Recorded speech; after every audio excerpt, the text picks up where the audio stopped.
সফলতা কখনো এমনি আসে না। এর জন্য কঠোর পরিশ্রম করতে হয়। সে তো আমরা সবাই জানি। কিন্তু আমরা এটা কি জানি, সফলতার সবচেয়ে কঠিন পথ হলো আত্মসমালোচনা করা। আত্মসমালোচনা কিভাবে আমাদের সফলতা এনে দেয়, তাই আমরা ডেল কার্নেগি রচনা সম্ভার বইটির দাবিংশ পর্বে আলোচনা করব। আত্মসমালোচনার অর্থ হলো নিজের ভুল ধরা, যা সত্যিই একটা কঠিন কাজ। কেন জানেন? আমরা নিজেরা যা ভাবি, যা করি, সেটাই যে সঠিক, এই ভাবনাটা হলো আমাদের জন্মগত বৈশিষ্ট্য। এই জন্মগত বৈশিষ্ট্যকে বদলানো একটা কঠিন কাজ নয় কি? কিন্তু এই কঠিন কাজটাই যখন আমরা করতে সমর্থ হই, তখন আমরা ধীরে ধীরে নিজেদের ভুল সংশোধন করে নিজেদের নিয়ন্ত্রণ করতে সমর্থ হই। ফলে আমরা পরিবেশ পরিস্থিতি বুঝে কাজ করতে পারি, আর এতেই আসে সফলতা। মিস্টার কার্নেগি তার সমস্ত ভুলগুলো তার সেক্রেটারিকে দিয়ে টাইপ করিয়ে ফাইলবন্দি করে আলমারিতে রাখতেন, যেন সেগুলো বারবার দেখে নিজের ভুল সংশোধন করতে পারেন। তিনি জানিয়েছেন, যেই ভুলগুলো খুবই লজ্জাজনক তা তিনি নিজেই লিখে রাখতেন, এবং সেগুলো তিনি যখনই সমস্যায় পড়তেন তখন বার করে দেখতেন, যাতে সমস্যা সমাধান করতে গিয়ে অভ্যাসবশত একই ভুল দ্বিতীয়বার না করে বসেন। আর এভাবেই এসেছিল তার সফলতা। ডেল কার্নেগি শুধু একা নয়, প্রতিটি সফল মানুষই আত্মসমালোচনার দ্বারা নিজের ভুল সংশোধন করতেন। যেমন ধরুন নেপোলিয়ন বোনাপার্ট, তার কাহিনী আমরা কম বেশি সবাই জানি। তিনিও নিজেই স্বীকার করেছিলেন, আমার পতনের জন্য আমি নিজেই দায়ী, আর কাউকেই এর জন্য দোষী করা যায় না। আমার ধ্বংসের কারণ আমি নিজে। Mister HP. হাওয়েল, যিনি ছিলেন একজন বড় অর্থনীতিবিদ, ধীরে ধীরে নিজের ভুল সংশোধন করে এক বড় ইস্পাত শিল্পের শিল্পপতি হয়ে উঠেছিলেন। তিনি প্রতি শনিবার সারা সপ্তাহে করা ভুলগুলো খুঁজে বার করে লিখে রাখতেন এবং লাগাতার সেই ভুলগুলো সংশোধন করার চেষ্টা চালিয়ে যেতেন।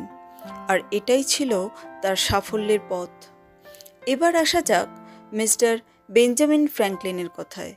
তিনি ছিলেন বহু প্রতিভার অধিকারী, যেমন একাধারে লেখক, চিত্রশিল্পী, রাজনীতিবিদ, বিজ্ঞানী, সঙ্গীতজ্ঞ, রাষ্ট্রপ্রধান, গণ আন্দোলনকারী এবং কূটনীতিবিদ। কি হলো? কি ভাবছেন? একটা মানুষ এত প্রতিভার অধিকারী কিভাবে হতে পারে? হতে পারে পরিশ্রম, অধ্যবসায় এবং আত্মসমালোচনা দ্বারা নিজের ভুল সংশোধন করে। তিনি প্রতিদিন রাতে ঘুমোতে যাওয়ার পূর্বে নিজের সারা দিনের কাজে কোথায় কোথায় ভুল করেছেন তা পর্যালোচনা করতেন। তিনি আবিষ্কার করেছিলেন তার নিজের 13টি মস্ত বড় ভুল, যার মধ্যে সবচেয়ে গুরুত্বপূর্ণ 3টি হল: 1. সময়ের অপব্যবহার করা, 2. সামান্য বিষয়ে অতিমাত্রায় দুশ্চিন্তা করা, 3. সকলের সঙ্গে প্রতিবাদী বিতর্কে জড়ানো। তিনি উপলব্ধি করেছিলেন, এই ভুলগুলো যদি তিনি সংশোধন করতে না পারেন, তাহলে কখনোই তিনি সাফল্যের শীর্ষে উঠতে পারবেন না। এরপর অদম্য ইচ্ছায় এবং চেষ্টায় নিজের ভুল সংশোধন করে তিনি সাফল্য পেয়েছিলেন। মিস্টার কার্নেগির মতে, দুর্বল মনের মানুষেরা কখনো নিজের বিরুদ্ধে সমালোচনা সহ্য করতে পারে না, কিন্তু জ্ঞানী মানুষেরা সমালোচনায় কখনো ভয় পায় না। সমালোচনা থেকে তারা শিক্ষা গ্রহণ করে আরও এগিয়ে যায়। চার্লস ডারউইন ঠিক এই কাজটি করেছিলেন। তিনি যখন তার অবিস্মরণীয় গ্রন্থ অরিজিন অফ স্পিসিস লিখেছিলেন, তখন তিনি জানতেন বইটির বিষয়বস্তু তৎকালীন ধর্ম ও বুদ্ধি জগৎকে সজোরে আঘাত করবে। তাই বইটি লেখার পর 15 বছর ধরে তিনি বইটির বিষয়ের ওপর আরও পরীক্ষা নিরীক্ষা করলেন, অর্থাৎ আত্মসমালোচনা করলেন। শুরুতেই ভুল সংশোধন করে এবং প্রমাণ একত্রিত করেছিলেন, যাতে বইটি প্রকাশিত হওয়ার পর সমালোচনা ঝড় উঠলে তিনি তা সামলাতে পারেন। বইটির তথ্য আজও আমাদের অবাক করে, কিন্তু সমালোচনা করার কোনো জায়গা নেই। আব্রাহাম লিঙ্কনকে তো আমরা অবশ্যই চিনি। তাই না? একবার মিস্টার লিঙ্কনের সামরিক সেক্রেটারি এডওয়ার্ড স্ট্যান্টন লিঙ্কনকে নিরেট বোকা বলেছিলেন। কারণটা কি?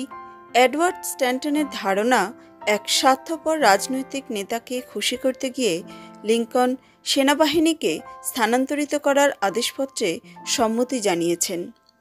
লিঙ্কন যখন জানলেন তার সামরিক সেক্রেটারি তাকে নিরেট বোকা বলেছেন, তখন কিন্তু তিনি মোটেই রেগে যাননি। তিনি বলেছিলেন, এডওয়ার্ড যখন আমাকে নিরেট বোকা বলেছে, তাহলে আমি তাই। কারণ এডওয়ার্ডের ভুল সেরকম হয় না। ভুল তাহলে আমারই কোথাও হয়েছে। ব্যাপারটা আমি যাচাই করে দেখতে চাই। এরপর এডওয়ার্ডের সাথে দেখা করে তিনি এই সমালোচনার কারণ জানতে চেয়েছিলেন। বুঝলেন সত্যি ভুলটা তারই হয়েছে। এরপর তিনি এডওয়ার্ডকে ধন্যবাদ জানিয়ে ওই আদেশপত্র প্রত্যাহার করেছিলেন। এইভাবে আত্ম অহংকার নয়, আত্মসমালোচনা করেই তিনি এত বড় এবং এত জনপ্রিয় রাষ্ট্রনেতা হতে পেরেছিলেন। দেখুন, ভুল তো মানুষ মাত্রই হয়, তাই আত্ম অহংকার করলে সেই ভুল ভুলই থেকে যায়। কিন্তু আত্মসমালোচনা করলে ভুল সংশোধন করা যায়। আর এভাবেই ধীরে ধীরে আমরা আমাদের জীবন থেকে ভুল যতটা সংশোধন করতে পারবো, ততই সাফল্যের পথে এগিয়ে যেতে পারবো। কিন্তু সমালোচনা যদি অন্যায় হয়, তাহলে রাগ তো হওয়া স্বাভাবিক। তবুও আমরা যদি মৃদু হেসে এই অন্যায় সমালোচনা গ্রহণ করতে পারি এবং বলতে পারি, কেউ তো দোষমুক্ত নয়, ভুল তো হতেই পারে, ভুল হলে সংশোধন করব, তাহলে সামনের মানুষটি আর কিছুই বলতে পারবে না।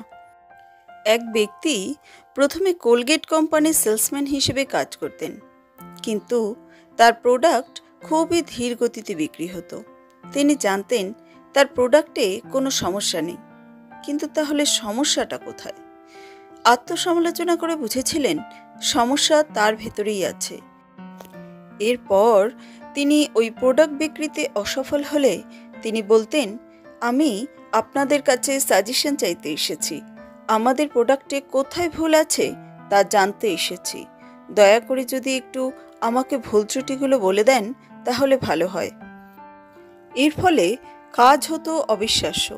ধীরে ধীরে তিনি বিশ্বের সবচেয়ে বড় সাবান কোম্পানি পামোলিভের মালিক হতে পেরেছিলেন। ধন্যবাদ। যদি ভালো লাগে তাহলে লাইক ও শেয়ার করবেন এবং এই ধরনের আরও ভিডিও পেতে চ্যানেলটিকে সাবস্ক্রাইব করবেন।